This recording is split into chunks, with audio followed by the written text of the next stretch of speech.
Your main man returns for the second to last installment of the Vampire Clan videos. It has been some time since I have delved into that eldritch abyss that is the world of darkness. But now you and I together will take a stroll down that back alley to the place where most people don't want to look, right around midnight, and we will explore Clan Brujah.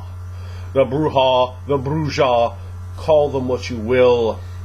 They are, in modern nights, the clan of anarchy, embracing gangsters and gangstas, embracing neo-Nazis, drug dealers, pimps, winos, white trash, ghetto trash. Call it whatever you will. It basically comes down to one thing. The common misconception of Clan Brujah is they embrace nothing but human garbage.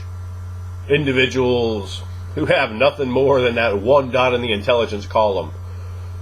No intellect, no education, no academic background at all. But wait, if we venture back in time, when philosopher kings stood with hands clenched in fists of rage, looking across a room at domineering Ventura and saying, "No! No! I will not let this pass. Things will be different. Things will be better. Things will come in a way that is beyond your petty beliefs." Kindred of idealistic mindset. These philosopher kings still roam the night. And perhaps, just perhaps, there are a few new individuals to be added to that group. Yes, that's right. When you're creating a Brujah, you don't have to simply make a gangster with a gat. You can certainly make a far more interesting character than that. An individual with passion, with fire, with fervor, that embraces philosophical ideas and ideals.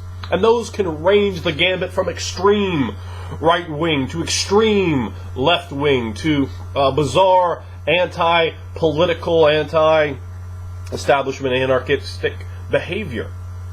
You could have individuals with extremely high intellects, and so often, that is seen to be pushed to the side of Brujah, and they go, "Oh, well, concepts like that we'll put onto another clan."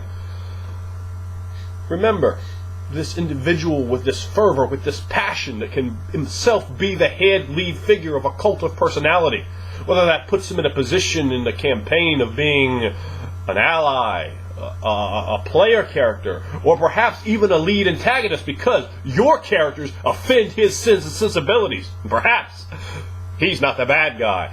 After all, you are leeches and leks, all of you. But perhaps he wants something more. And he has this magnetism about him, amplified by the fact that he has presence. Yes, let's not forget that he can not only have emotion of his own fact and zeal, and think of an individual with charisma, with manipulative powers, that leads a cult of personality of his own making. And then add on top of those natural assets, supernatural personification. You will look at me. You will do as I say. You will know I am a force that commands you through this world. That is the power of a Brujah. Yes.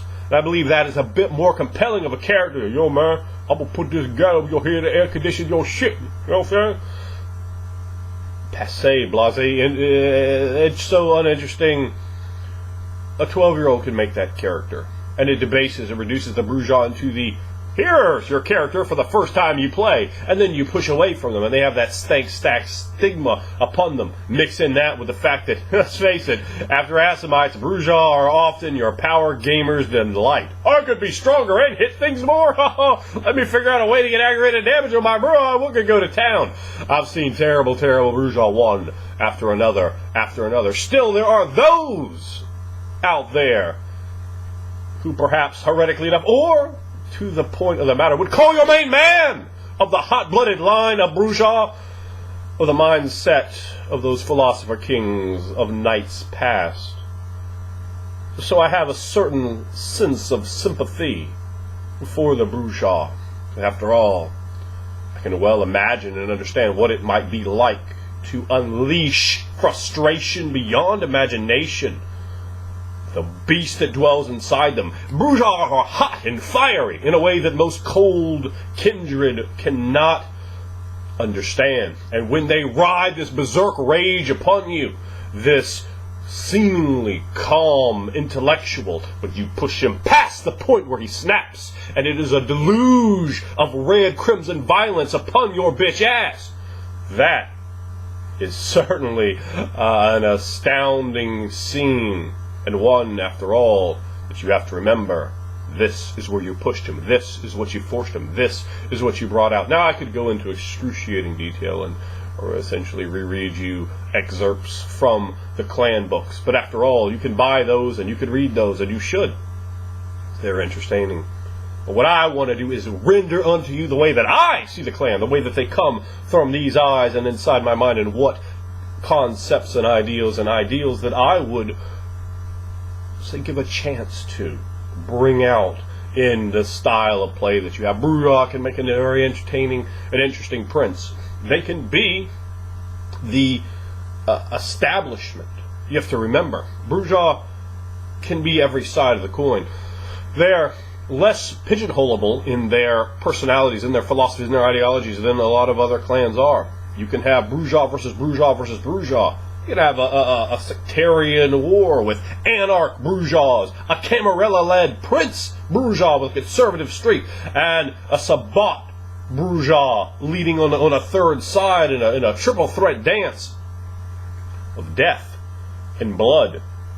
It's just a simple, quick idea and thought. Remember that when you deal with those Brujah who are 1,200 years old.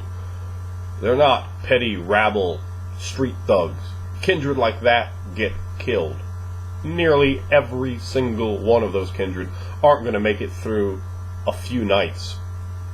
After all, they're represented so often, but let's face it, if we had in reality, those are kindred that are used, abused, bloodbound, and eventually face their final demise, particularly the ones that can't keep that beast in check. Remember, the Brujah have that hot blood. They have that beast that claws inside them and wants to escape, and does, through frenzy. After all, with the strength of potence, with the celerity and the speed that gives them, when they are no longer in control, that is a horror. And there are likely to be kindred whose lives are ended at that time. Still, when you publicly end the life of another kindred in the middle of Elysium, ripping their head from their shoulders, you're going to be blood hunted, you're going to be staked and left for the sun. And this happens to Brujah often. The Brujah of that trash level that it is so commonly put together. And I'm not saying that those Brujah aren't out there in force. Still, they aren't the ones that are going to be around in a century. Very few kindred like that are going to hit Insilla level. Not to say that you can't be from humble beginnings, that you can't be from poverty or criminal background and have canniness and have caginess and have intellect and begin to learn an academic understanding of the world and of politics and of figuring out places and positions for yourself. You certainly can. And that can be an interesting idea for a Brujah, ascending the staircase of civilization in your own mind, becoming better than the trappings of your upbringing.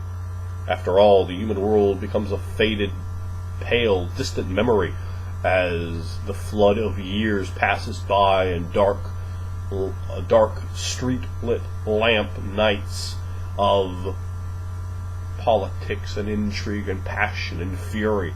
And these characteristics should be woven into the Brujah. The fact that often you barely can keep control of yourself. You stare across at someone, and they damn well better sell. And here's the reason. They don't want you to come across the room and get a hold of them. You can come across the room as fast as anyone with your celerity. You can pull another kindred's head off with the best of them, with your potence.